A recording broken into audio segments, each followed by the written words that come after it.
रम्य संस्कृतम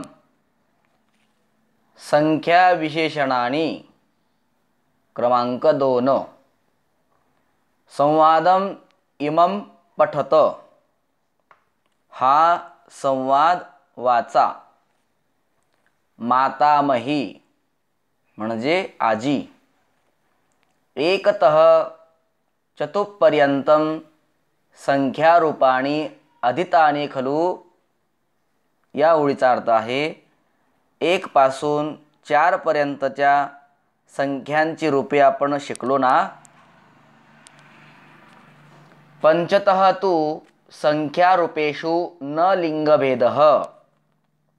परंतु ज्याप्रमाणे 1 पासून 4 पर्यंत संख्यांमध्ये लिंगभेद आहे, पुल्लिंगात वेगळी, स्त्रीलिंगात वेगळी आणि नपुंसकलिंगात वेगळी, परंतु या 5 पासून पुढच्या संख्यांमध्ये लिंगभेद नसतो। म्हणजेच 5 पासून पुढे तिन्ही लिंगात सारखीच रूपे होतात।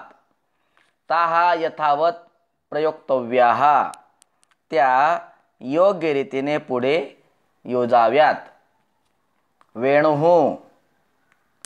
वेणू म्हणते ज्ञातम समजले। तर्हि पंच आसंदाः पंच अंकन्यः पंच भवनानि वा। जसे 5 खुर्च्या, 5 पेन्सिली किंवा 5 घरे। आता या ठिकाणी बघा आसंदाः पुल्लिंग आहेत तरी सुद्धा पंचच संख्या आलेली आहे। अंकन्यः स्त्रीलिंग आहे तरीही पंच संख्या आली आहे आणि भवनानी नपुंसकलिंगी आहेत तरीही पंचच संख्या आलेली आहे। तिन्ही ठिकाणी पंच पंच पंच म्हणजे लिंगामध्ये भेद नाही। सुधेंदू म्हणते तथा च सप्त बटवः सप्त रज्जवः सप्तैव च दिनानि। तसेच 7 बटू, 7 दोऱ्या आणि 7 दिवस सुद्धा। पृथा म्हणते इतोपि अष्टतारकाः अष्टमुनयः अष्टवसूनि। पृथा म्हणते 8 चांदण्या, 8 मुनी, 8 वसू हे सुद्धा। मातामही म्हणते आजी म्हणते उत्तमम छान। काश्चन संख्या प्रसिद्धाः काही संख्या प्रसिद्ध आहेत। यथा नवरात्रयः जसे नवरात्री। वेणुः च पृथा च वेणू आणि पृथा म्हणते सप्त ऋषयः 10 आसनानि अष्टलक्ष्म्यः 3 भुवनानि नवरत्नानि वा। 7 ऋषी, 10 तोंडे, 8 प्रकारच्या लक्ष्मी, 3 भुवने आणि 9 रत्ने। मातामही म्हणते पर्याप्तम पुरे। अहम अधुना कूट प्रश्नानि वदामि आता मी एक कोडे तुम्हाला सांगते। बिहि भ्यः भ्यः आनांसु किम एतत्। बिहि भ्यः भ्यः आनांसु हे काय आहे। सुधेंदू उच्चैः हसित्वा न एषः कूटप्रश्नः मोठ्याने हसत हे कोडे नाही। एते तु विभक्ती प्रत्ययाः हे तर विभक्ती प्रत्यय आहेत। गतवर्षे अहम पठितवान सम्यक स्मरामि अधुनापि गेल्या वर्षी मी शिकलो मला अजूनही चांगले आठवते। वेणू म्हणते आता वेणू ओहो सुधेंदो सत्यमेव तीक्ष्णा जाता तव बुद्धिः। अरे वा सुधेंदू खरोखरच तुझी बुद्धी तीक्ष्ण झालेली आहे। तर्हि एते संख्या प्रत्ययाः तृतीयातः सप्तमी पर्यंतम तर ह्या 3 पासून 7 पर्यंत म्हणजे तृतीया ते सप्तमी पर्यंत संख्यांचे प्रत्यय आहेत। पृथा म्हणते यथा जसे पंच पंच पंचभिः पंचभ्यः पंचभ्यः पंचानां पंचसु। जसे पंच प्रथमा पंच द्वितीया पंचभिः तृतीया पंचभ्य चतुर्थी पंचभ्य पंचमी पंचानां षष्ठी पंचसु सप्तमी। पंचतः नवदश पर्यंतं रूपाणी पंचसंख्या इव भवन्ति। सत्यम खरू? 5 पासून 19 पर्यंतची रूपे 5 या संख्येच्या रूपाप्रमाणेच होतात, खरे ना? मातामही म्हणते आम, हो, अतीव मुदितास्मी, मला अतिशय आनंद झालेला आहे। यूयं सर्वे संस्कृतपटवः, तुम्ही सगळे संस्कृतपटू आहात। इतः परं संस्कृत भाषया खेलितुं समर्थाः, यापुढे तुम्ही संस्कृत भाषेतील खेळ खेळू शकाल, संस्कृत भाषेत खेळू शकाल। सुधेंदू म्हणते तत्तु त्वया सह संभाषणेन किंचित व्याकरणाभ्यासेन च। सुधेंदू म्हणतो परंतु ते तुझ्याबरोबर संभाषण आणि व्याकरणाचा अभ्यास केल्यामुळेच शक्य झाले आहे।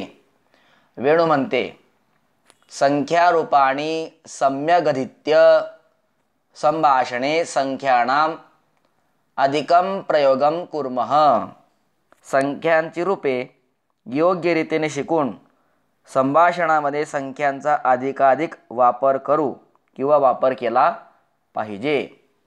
पृथा म्हणते अग्रिमे अवकाशे अन्यान् संख्या विशेषणान् ज्ञातुम् आगच्छामः। पृथा म्हणते पुढच्या वेळी सुट्टीत इतर संख्या विशेष जाणून घेण्यासाठी आम्ही येऊ। अशा प्रकारे हा संख्या विशेषण आणि क्रमांक 2 हे महत्त्वाचं प्रकरण संपलं। आता तुमच्यासाठी आहे जिज्ञासा पत्र। या जिज्ञासा पत्रामध्ये काही प्रश्न आहेत आणि त्या प्रश्नांची उत्तर तुम्हाला लिहायची आहेत। संख्या रूपाणी लिखित्वा वाक्यानि पूरयत, संख्या रूप लिहून वाक्य पूर्ण करा। पहिलं वाक्य बघा, तत्र, नंतर आहे रिकामी जागा, त्या ठिकाणी 5 क्रमांक दिलेला आहे आणि बालकेषु कलहः उद्भूतः। आता बालकेषु आहे सप्तमीचं बहुवचन आणि त्यापुढे पंच असा क्रमांक दिला आहे, म्हणून या 5ला संस्कृतमध्ये काय म्हणतात? पंच। मग त्या 5 या शब्दाची सप्तमीचं वचन बघायचं, काय येतं? पंचसु। तत्र पंचसु बालकेषु कलहः संभूतः, तेथे 5 मुलांमध्ये कलह झाला। दुसरं वाक्य बघा, बिडालैः एकः एव मूषकः दृष्टः। त्या ठिकाणी बिडालैः आहे ना, तर ते बिडालैच्या आधी 6 क्रमांक दिलाय, मग या ठिकाणी काय करावं लागेल? 6ला काय म्हणतात? षड। आता बिडालैः कोणती विभक्ती आहे? तृतीयाचं बहुवचन आहे, म्हणून या षड या शब्दाचं सुद्धा तृतीयाचं बहुवचन घ्यावं लागेल। मग तृतीयाचं बहुवचन काय आहे? षड्भिः। षड्भिः बिडालैः एकः एव मूषकः दृष्टः। 6 मांजरींनी एकच उंदीर पाहिला। दीपानां एका आवलिः गृहे दृश्यते। आता दीपानामच्या आधी 7 क्रमांक आहे, म्हणून 7ला संस्कृतमध्ये काय म्हणतात? सप्त। आता दीपानाम विभक्ती कोणती आहे? षष्ठी बहुवचन, म्हणून सप्तची सुद्धा षष्ठी बहुवचन घ्यायची। काय होईल मग? सप्तानाम। सप्तानाम दीपानाम एका आवलिः गृहे दृश्यते। 7 दिव्यांची एक ओळ घरामध्ये दिसते। पुढे बघा, आता रात्रीनाम समूहः नाम नवरात्रम। त्या रात्रीनामच्या पुढे 9 संख्या आहे, त्याला म्हणतात संस्कृतमध्ये नव। मग त्याच्या ठिकाणी रात्रीनाम षष्टीचं बहुवचन आहे म्हणून 9 या संख्येचं सुद्धा षष्टीचं बहुवचन घ्यावं लागेल. नवानाम रात्रीनाम समूह नाम नवरात्रम. नवरात्रींचा समूह म्हणजे नवरात्र. आता 5वं उदाहरण बघा. आपी जानासी आणि 7 क्रमांक दिलाय. ऋषीनाम नामानी.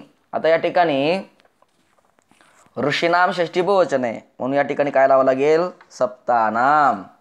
सप्तानाम ऋषीनाम नामानी. अपि जानासी सप्तानाम ऋषीनाम नामानी.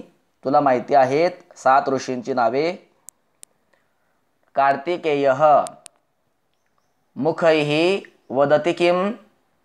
आता मुखैहीच्या पुढे 6 क्रमांक आहे आणि मुखैः तृतीयाचं बहुवचन आहे म्हणून षड या संख्या विशेषणाचं सुद्धा तृतीयाचं बहुवचन घ्यायचं आहे. षड्भिः. कार्तिकेयः षड्भिः मुखैः वदति किम. कार्तिकेय 6 मुखांनी बोलतो काय? 7वं उदाहरण. रावणस्य मस्तकेभ्यः किरीटः पतितः. रावणाच्या डोक्यावरून मुकुट पडले परंतु त्याचे मस्तक किती होते? 10. मग 10चं काय करायचं तुम्हाला? संख्यावाचक विशेषण लिहायचं आहे. मग लिहा. इथं मस्तकेभ्य आहे ना तसं दशभ्य लिहायचं तुम्हाला. रावणस्य दशभ्य मस्तकेभ्य किरीटाः पतिताः. रावणाच्या 10 मस्तकावरून मुकुट पडले. लक्ष्मीषु कति नामानि जानासि. आता त्या ठिकाणी आहे 8 मग या ठिकाणी घ्यायचं आहे अष्टसु अथवा अष्टासु. अष्टासु लक्ष्मीषु कति नामानि जानासि. 8 लक्ष्मीच्या नावामध्ये तुला किती नाव माहिती आहेत? 9 उदाहरण बघा. राजा ऋषीभ्य दानम दत्तवान. किती ऋषींना दान दिले त्यांनी? राजाने 9 ऋषींना. मग त्या ठिकाणी नवभ्य असं लिहावं लागेल. राजा नवभ्य ऋषीभ्य दानम दत्तवान. राजाने 9 ऋषींना दान दिले. 10वं उदाहरण पहा. वस्तुभ्य वस्तूनी आवश्यकानी. लक्ष द्या. आता वस्तुभ्य मग या ठिकाणी 6 आहेत ना म्हणून षड्भ्य. नंतर वस्तूनी 3 आहेत म्हणून या ठिकाणी त्रीणी. षड्भ्य वस्तुभ्य त्रीणी वस्तूनी आवश्यकानी. म्हणजे 6 वस्तूपैकी 3 वस्तू आवश्यक आहेत. याचप्रमाणे 11वं उदाहरण पहा. अस्माभिः भूपतीनां चरित्राणी पठितानी. मग या ठिकाणी भूपतीनामच्या पुढे कोणती संख्या आहे? 8. तर काय लिहायचं तुम्हाला? अष्टानाम. अस्माभिः अष्टानाम भूपतीनां चरित्राणी पठितानी. आमच्याद्वारे 8 राजांची चरित्रे वाचल्या गेलीत. अशा प्रकारे. तर विद्यार्थी मित्रांनो आता बघा नित्यम बहुवचन. नित्य बहुवचनामध्ये चालणारे जे काही संख्या आहेत या संख्यांचा एक टेबल या ठिकाणी दिलेला आहे. तर तो तेवढा तुम्ही पाठ करायचा आहे. पहिला आहे षष म्हणजे काय? षट षड प्रथमा. षट षड द्वितीया. षड्भिः तृतीया. षड्भ्यः चतुर्थी. षड्भ्यः पंचमी. षण्णाम षष्ठी. षट्सु किंवा षट्सु सप्तमी. आता अष्टन. अष्ट अष्टौ प्रथमा. अष्ट अष्टौ द्वितीया. अष्टभिः अष्टाभिः तृतीया. अष्टभ्यः अष्टाभ्यः चतुर्थी. अष्टभ्यः अष्टाभ्यः पंचमी. अष्टानाम षष्ठी. अष्टसु अष्टासु सप्तमी. आता नवन. नव प्रथमा. नव द्वितीया. नवभिः तृतीया. नवभ्यः चतुर्थी. नवभ्यः पंचमी. नवानाम षष्ठी. नवसु सप्तमी. अशा प्रकारे ही संख्या विशेषण आहेत आणि त्यांची ही रूपं आहेत. पाठांतर करावी आणि योग्य अशा प्रकारे अचूक असे वाक्य लिहायची आहेत.